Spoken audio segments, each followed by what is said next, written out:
বাংলাদেশ জাতীয় ক্রিকেট দলের batting coach Salauddin Ahmed বলেছেন, সাকিব আল হাসানের মতো অলরাউন্ডার আর আসবে না। আপনারা কি তার এই কথার সাথে একমত? যদি একমত হয়ে থাকেন তাহলে কেন একমত সেটাও নিচের কমেন্টস বক্সে জানাবেন। আর যদি দ্বিমত পোষণ করে থাকেন, আপনি কেন দ্বিমত সেটাও নিচের কমেন্টস বক্সে জানাবেন। তবে আমি কিন্তু অনেকটা সালাউদ্দিন স্যারের সাথে একমত। কারণ কি জানেন? কারণ হচ্ছে সাকিব আল হাসানের পুরো কেরিয়ারে যতদিন ধরে তিনি বাংলাদেশ ক্রিকেটে খেলতেছেন তা তো প্রায় 18-19 বছর হবেই। তো এই 18-19 বছর গত বা বর্তমান তো সাকিব এখনও দুনিয়াতে আছেন এবং বেঁচে আছেন, তিনি আল্লাহ পাক তাকে বাঁচিয়ে রেখেছেন। তো সেই অনুযায়ী তিনি এখনও বর্তমান। তো এই বর্তমান অবস্থায় এখনও কিন্তু সাকিবের বিকল্প পুরো ক্রিকেট বিশ্বে হয় নাই। এটা একটা ফ্যাক্ট, এটা একটা বাস্তবতা। এই বাস্তবতা মানতে হবে।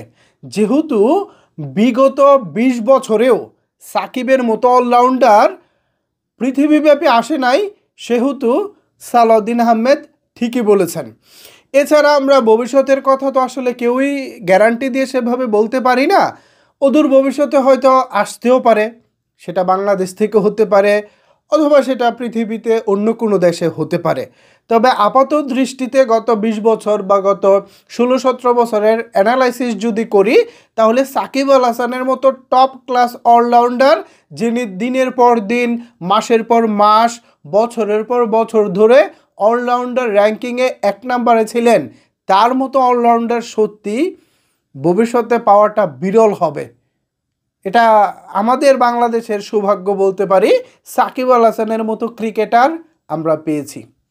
আশা করি সাকিব আল হাসান যতদিন ফিট থাকেন, তিনি যদি তার ফিটনেসটা ধরে রাখতে পারেন, বাংলাদেশ জাতীয় দলের জার্সি গায়ে না হলেও অন্তত বিশ্বের বিভিন্ন দেশের লিগগুলো হলেও তিনি নিয়মিত খেলে যাবেন এবং আমরা সেগুলো টেলিভিশনে কিংবা মোবাইল ফোনে বা কম্পিউটারের পর্দায় দেখে তৃপ্তি নিব। কি আর করার, সাকিব আল হাসান নিজেই তিনি তার ক্রিকেটীয় কেরিয়ারকে রাজনীতিতে গিয়ে মোটামুটি এক ধরনের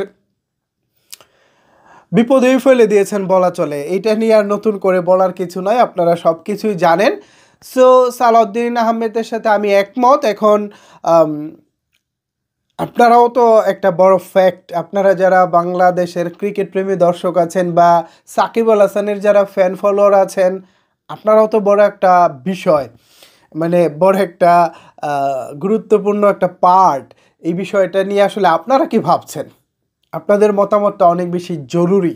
জানিয়ে দিন আপনার মন্তব্য নিচের কমেন্টস বক্সে। ধন্যবাদ সবাইকে এতক্ষণ আমার সাথে থাকার জন্য।